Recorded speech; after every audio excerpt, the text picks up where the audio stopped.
Praise the lord. అందరికీ వందనములు. ఈరోజు దేవుడు మనతో ఏ విధంగా మాట్లాడుతున్నాడో ఒకసారి 91వ కీర్తన చూసినట్లయితే అది ఎంతో ధైర్యమిచ్చే వాక్యం అండి. అందులో మనకు అన్ని వచనములు కూడా ఎంతో ధైర్యాన్ని కలిగించేవి ఉంటాయి. సో ప్రియ సహోదరులారా, చూడండి, ఇక్కడ మహోన్నతిని చాటున నివసించువాడే సర్వశక్తి నీడను విశ్రమించువాడు. ఆయనే నాకు ఆశ్రయము, నా కోట, నేను నమ్ముకున్నాను, నా దేవుడు అని నేను యెహోవాను గూర్చి చెప్పుచున్నాను. రెండవదిగా, సర్వశక్తి నీడను అంటే ఆయన యొక్క నీడలో నివసించుట ఆయనకి ఎంతో ఆశ్రయము, అక్కడ ఉండి ధ్యానించుట ఎంతో, గడుపుట ఎంతో, దేవునితో గడుపుట ఎంతో సంతోషం అని దావీదు భక్తుడు సెలవిస్తూ రాసినటువంటి అధ్యాయం ఇది. చూడండి, ఆయన తన రెక్కలతో నిన్ను కప్పును, ఆయన రెక్కల క్రింద నీకు ఆశ్రయం కలుగును. 4వ వచనం అండి. ఆయన రెక్కల క్రింద నీకు ఆశ్రయం కలుగును. ఆయన సత్యము కేడమును ఢాలునైనది. రాత్రివేళ కలుగు భయమునకైనను, పగటివేళ ఎగురు బాణమునకైనను, చీకటిలో సంచరించు తెగులునకైనను, మధ్యాహ్నమందు పాడు చేయు రోగమునకైనను నీవు భయపడకుందువు. అవును, ప్రభు అయిన యేసుక్రీస్తు వారు ఏమని తెలియజేస్తున్నారో చూడండి. ఇక్కడ ఏమంటున్నారో ఈ యొక్క అధ్యాయంలో మనకి ఈ రోగం ఎప్పుడు కలుగుతున్నది? చీకటిలో సంచరించి తెగులు ఎప్పుడు వస్తుంది? చీకటిలో వస్తుందంటే రాత్రికాలం మందు కొన్ని సమస్యలు చూడండి మనకి రాత్రికాలం మందే వస్తాయి. అలాగే మధ్యాహ్నమందు పాడు చేయి రోగమునకైనను, మధ్యాహ్నం ఎక్కువసేపు నిద్రపోకూడని, మధ్యాహ్నం నిద్రపోవటం వల్ల ఆరోగ్యం, ఎక్కువగా నిద్రపోవడం వల్ల ఆరోగ్యానికి మంచిది కాదని తెలియజేస్తూ ఉంటారు. ఇది కూడా మధ్యాహ్నం ముందు పాడు చేయి రోగమునకైనను నీవు భయపడకుందువు అని, అప్పుడైనను నీవు భయపడకుందువు అని దేవుడు తెలియజేస్తున్నారు ఇక్కడ.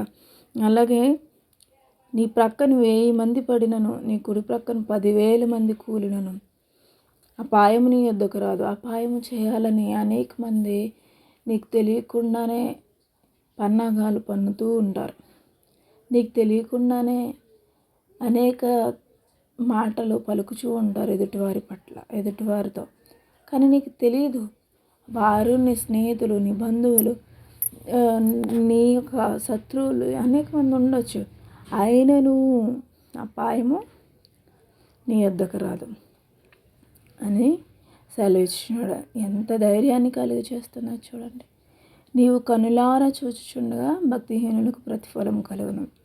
యెహోవా నీవే నా ఆశ్రయము అని నీవు మహోన్నతుడైన దేవుని నీకు నివాస స్థలముగా చేసుకున్నావు. యెహోవాని ఏమని కొనియాడుచున్నాడు?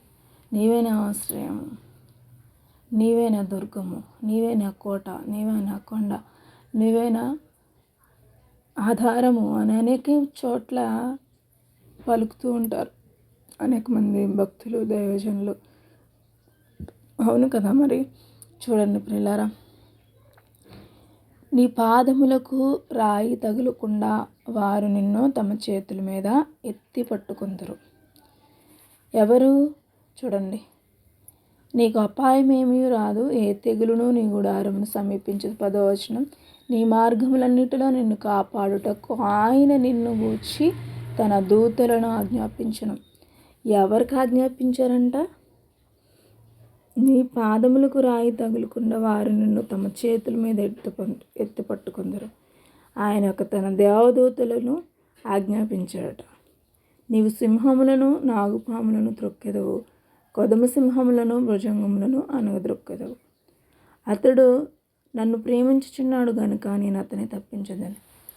అవును ప్రియ స్నేహితులారే, ఇక్కడ మనం ఎవరినైనా సరే ఒకరికి సహాయం చేసిన ఎడల, లేదా ఒకరిని ఆదుకున్న ఎడల వారు మరలా మనకి తిరిగి మంచి చేయాలని అలా ఆశపడతారు. మన ప్రభు అయిన యేసుక్రీస్తు వారు కూడా మనల్ని నిర్మించి, మనల్ని పరీక్షించి, మనము ఏ విధంగా మార్పు చెందాము, ఏ విధంగా ఉన్నాము పరీక్షించి మనకు కూడా తగిన సమయం ఫలితాలను అనుగ్రహించేవారుగా ఇక్కడ మనకు కనిపిస్తూ ఉన్నారు.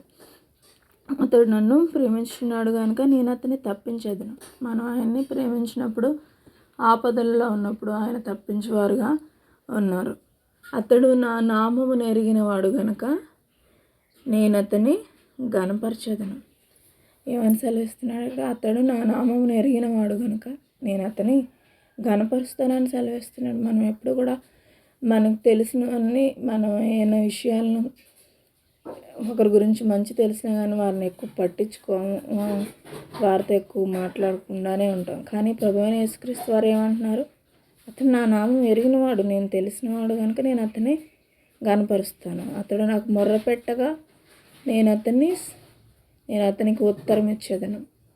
మనం ఆయనకి తెలుసు, మన పరిస్థితి, మన విధి విధానములన్నీ కూడా ఆయనకి తెలుసు. అయినప్పటికీ మొర్రపెట్టుడి, అడుగుడి, మీకు ఇవ్వబడునని సెలవిస్తున్నారు కదా ప్రభువైన యేసుక్రీస్తు వారు.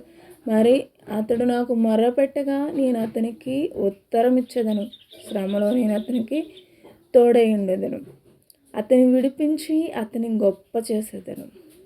ఏమంటున్నారు అక్కడ? మొరపెట్టగా ఏం వేస్తున్నారట? దేవా, నాకు ఈరోజు నేను ఎంతగానో శ్రమపడి ఉద్యోగం నిమిత్తం పరుగులు వెళ్తున్నాను, నాకు సహాయం చేయి ఆయన నువ్వు ప్రార్థన చేయగలిగితే ఆయన ఉత్తరం ఇస్తారట. ఏ విధంగా ఉత్తరం ఇస్తారో, ఆ ఉద్యోగంలో మంచి ఆ యొక్క ఉద్యోగానికి రాసిన పరీక్షకు మంచి ఫలితాన్ని ఇచ్చి నీకు జవాబునిస్తాడు, ఉత్తరం ఇచ్చేదరు. శ్రమలో నేను అతనికి తోడై ఉండేదను.